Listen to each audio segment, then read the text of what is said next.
सरपंच संतोष देशमुख हत्या प्रकरणी आज पहिली सुनावणी। वाल्मिक कराडसह सर्व आरोपींचा जबाब बंद लिफाफ्यात सादर होणार।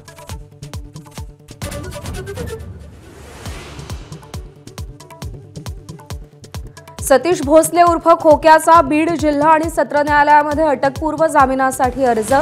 जामीन अर्जावर आज सुनावणी। खोक्याच्या अटकेसाठी पोलिसांच्या 2 टीम रवाना।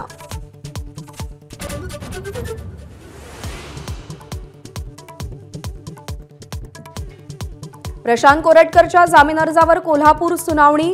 सुनावणीसाठी कोरटकरांनी उपस्थित राहावं की नाही या संदर्भात निर्णय होणार।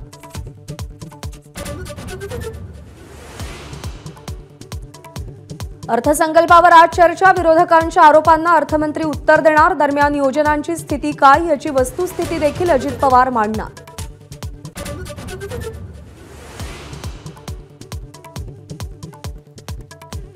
शिवाजी महाराजांच्या सैन्यात कुणीही मुसलमान नव्हते। मत्स्योद्योग मंत्री नितेश राणेंचं मोठं वक्तव्य। इतिहासाचं विद्रुपीकरण करण्याचा अजेंडा। जितेंद्र आव्हाडांचा पलटवार।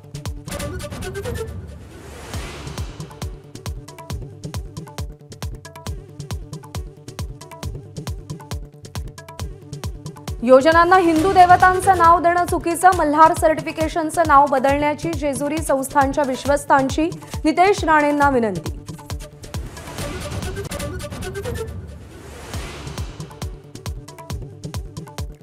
होळीनिमित्त मुंबई पोलिसांकडून नियमावली जाहीर।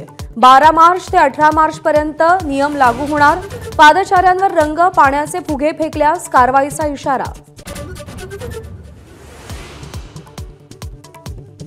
प्लास्टर ऑफ पॅरिसच्या गणेश मूर्तींच्या बंदीसंदर्भात राज्य सरकार मूर्तिकारांची बाजू कोर्टात मांडणार।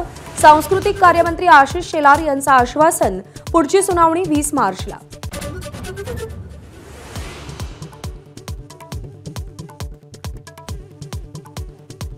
पालघरमध्ये डहाणू समुद्रात तेलाचे साठे आढळले।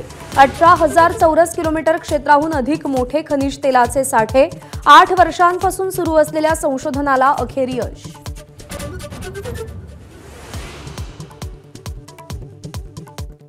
पाकिस्तानातल्या बलुचिस्तान एक्सप्रेस गाडीचं अपहरण। 30हून अधिक पाकिस्तानी सैनिक ठार मारल्याचा बलुच लिबरेशन आर्मीचा दावा। 48 तासात बलुच कैद्यांच्या सुटकेची मागणी।